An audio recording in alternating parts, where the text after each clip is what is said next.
Nice. Hi, everyone. Welcome. Thanks for joining if you're here or watching afterwards. Hope everyone's had an enjoyable weekend. Mine's excellent. I'm going to try to do these more often starting now. Or I guess did one a couple weeks ago. So I'm just going to try to keep up with these retros. So I'm going to go through everything that I did in the past 2 weeks, kind of since the 17th. Yeah, so second half of March. First thing is I actually added like an Easter egg. There's no like navigation to this feature. I kind of just built a timesheet. So here's a new component that I just used to track pretty much what I accomplished. So this is actually what I'm going to be reading out. This is on my other screen over here as well. So I'm going to, you can see like I'm starting with created timesheet. This is the first thing on here. This is, I'm going to be tracking progress from now on. I used to do it in like a spreadsheet where I had like all these, cell functions, and it's way easier to just do with JavaScript. So I set a goal for 1 hour during each week and during each weekend, or during each work week and weekend. And yeah, so I was calculating that with Excel before, just like kind of inputting things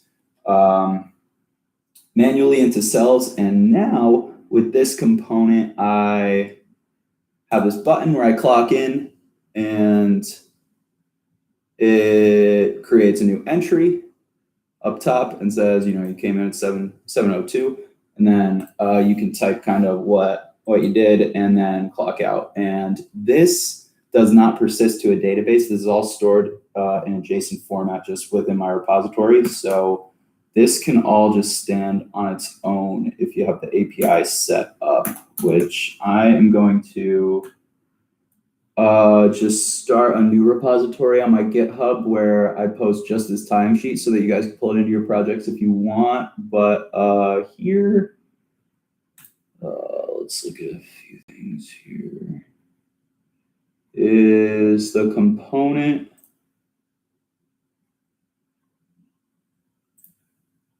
And here is the data.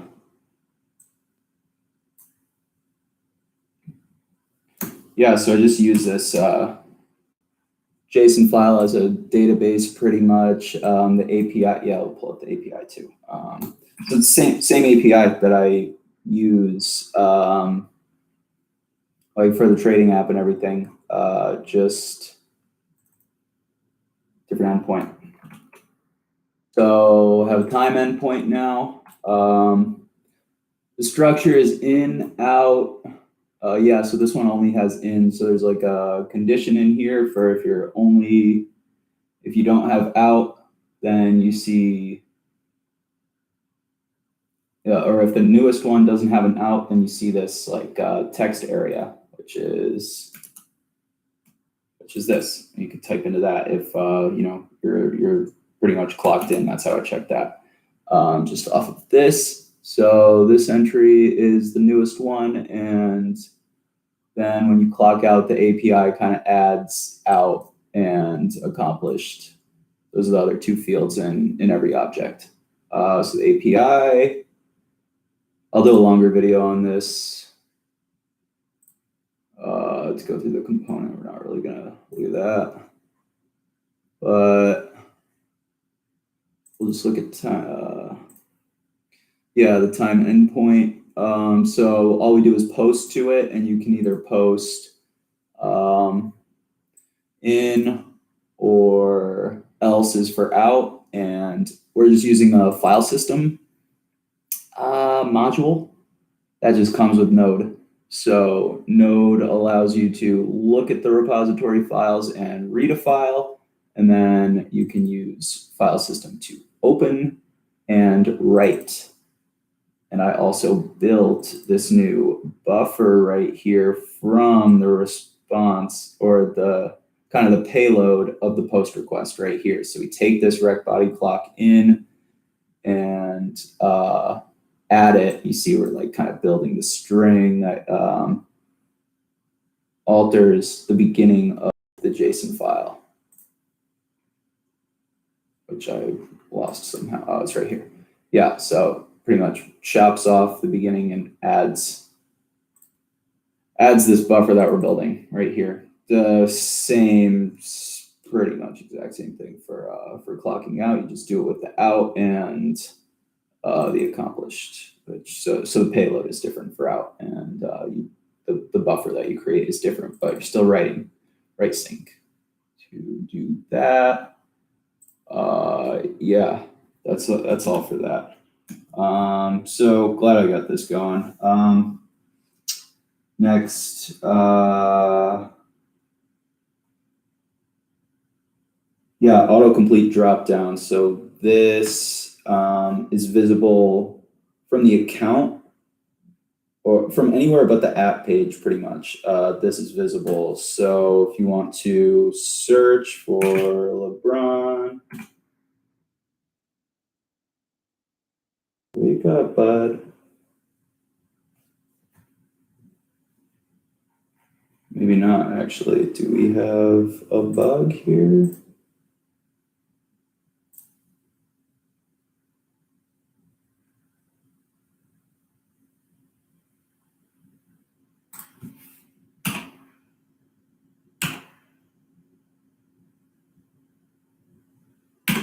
Not getting anything over here.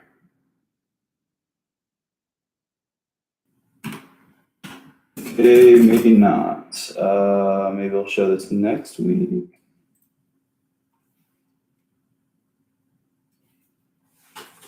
Really thought I had this. Let's look in the repo. No problem though, we'll kind of just plow ahead if I can't show this.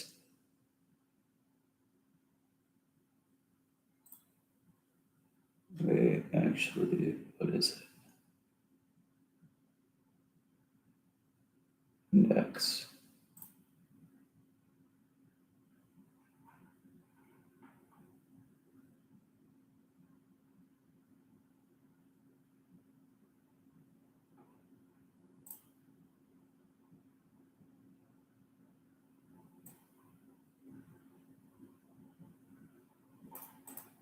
I must have a bad branch here.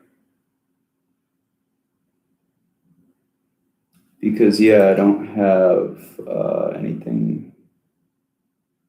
All right, that's fine. Something must have happened here with Git. So I've got to track that down.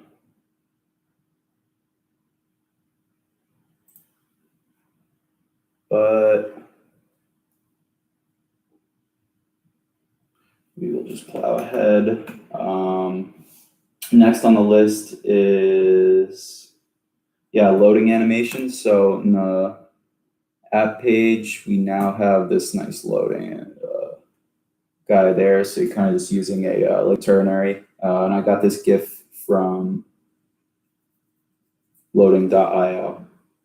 So yeah, I use ternary to show that when the request isn't fulfilled yet.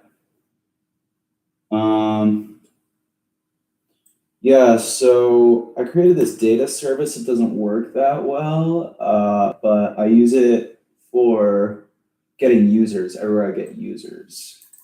So we'll look at that. Because I get users on index and on the account page and the trade button. So everywhere that I do that, instead of having a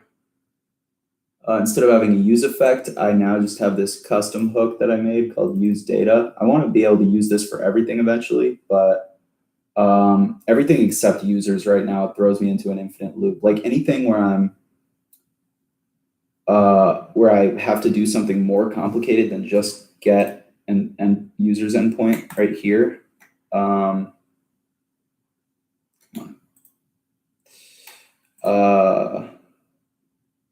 Yeah, so like I have service and endpoint, but like if I want to add a body or headers, those usually come from the page's state. So when it's coming from the state and then going into the hook, I'm just like throwing myself into an infinite loop. So I don't know how that's happening, but before I can use this other places, I have to sort that out. So this is I was trying it like with the Fetch API instead of Axios, but either of these will work pretty much for users. So yeah, and finally is where I set loading and return loading. So that was kind of what I use, for instance, for the condition, like when you saw the users component loading. I'm really blown about the autocomplete. That was really dope, honestly. So I'll show that in the next retro. Next up, more animation. There's a bunch of little animation things right now. You see that like all the players kind of fade in nicely instead of just showing up. Also, the more data on the players flips in like that. So that's another one that I like. That's all from animation.css. I just use the CDN and use app classes to whatever you want to do. It's all on their website. It's super easy to use. Awesome library.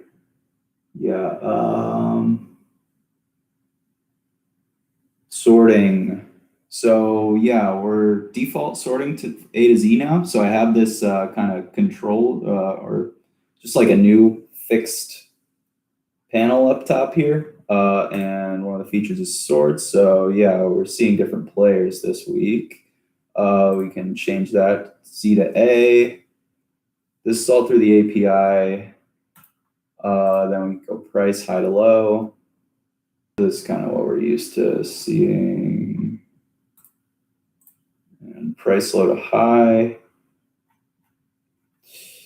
Boom. This, like I knew that I put this one off for a while pretty much, but shouldn't have. This was cake to implement. So the select there just passes its value, which is any of these. I'm using a switch statement to like read what sort term is coming from the GET request. So that goes through in the body, and I just appended this little sort, which is a MongoDB method or function, whatever you want to call it. So that was nice to be able to get implemented pretty quick there.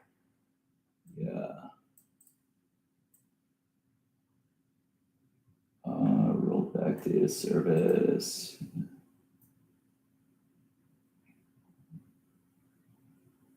Price sorting showed that. Made some improvements to login workflow. So I used to like show those corny red messages. I got rid of those. Like the validation of my auth. So I'll log out and show. I could probably use some margin over here.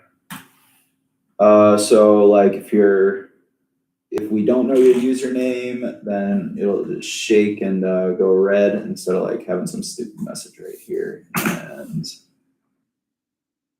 if we do know your username, then it validates, and then if the password is wrong, doesn't reload the page and just kind of prevents default. And that's it. So a lot cleaner on auth there. You can see I I refreshed my data, so I like ran the Python script to like get the league leaders for all those stats that I talked about last week, and I like cleared out the players database and added it back, and now I have duplicates in just the account page. So this is something that I was testing because I made a bunch of trades on like all of my test accounts, and then I did the refresh because I wanted to see like I wanted to see my account value go up, actually, because this is a combination of your cash and equity. So I was hoping like, I invest in these players and then they go up. So I had two shares of this guy. So this doesn't really matter. That's 40 cents, but it should have gone up by 22, 23 bucks. So have some debugging to do there. Also, yeah, no clue what this bug I introduced is, but now I'm seeing dupes on the account page. So something to do with the positions. They're all registering twice. But like I checked all of the databases, like there's no dupes in the database, but something in my logic is not right there. So hopefully I'll have that tied up by next retro. Next we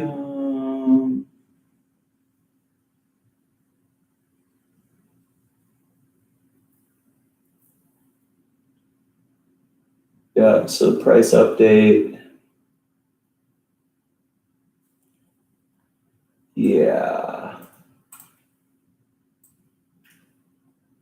The only other thing is nav styling, and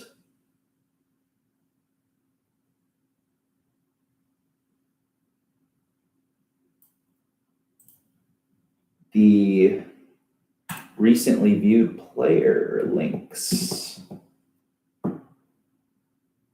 So yeah, this is how the Bootstrap Nav is supposed to look. It kind of looked really stupid in the last video. So, and I just like, I don't know, I just kind of thought it was normal. But yeah, now that I have like the color contrast from this light color to white, and this border just going up and then into the tab really nicely like this just makes the Bootstrap Nav look actually good. So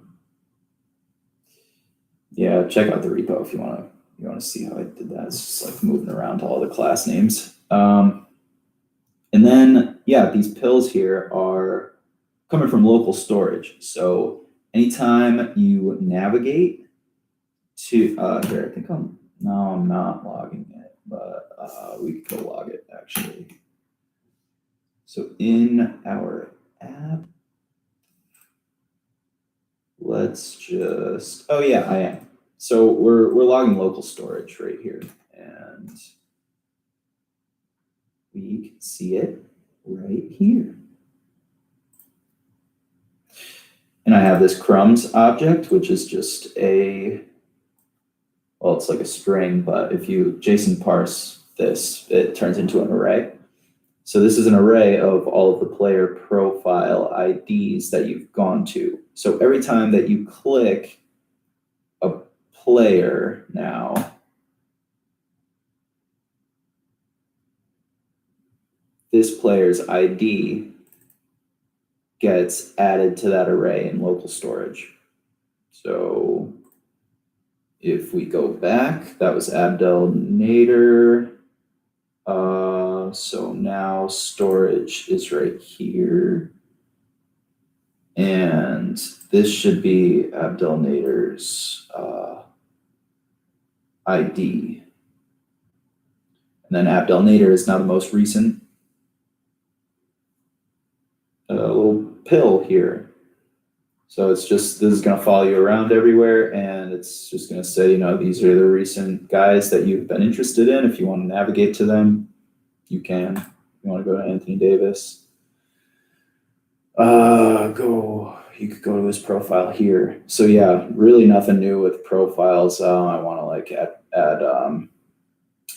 graphing and everything here now because yeah, that would just be dope to have a cool like profile for every player, and that would scale really well.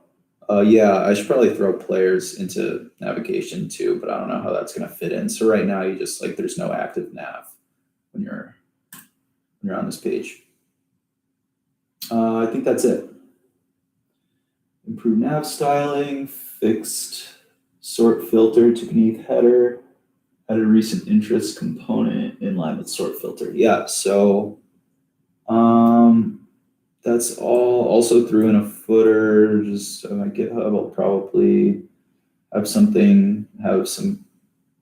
throw Twitter in there. I don't know. Put some version stuff in the footer at some point.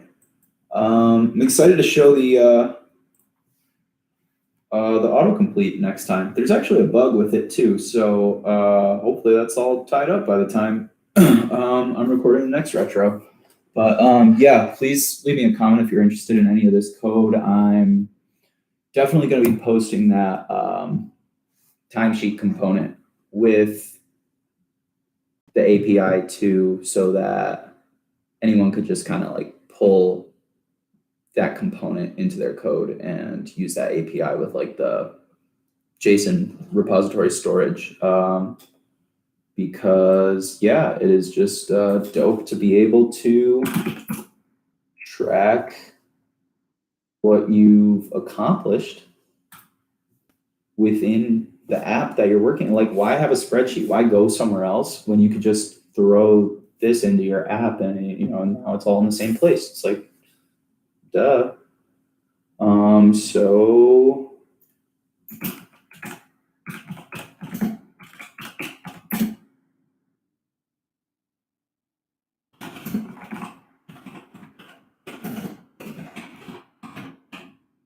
that pretty much sums it up.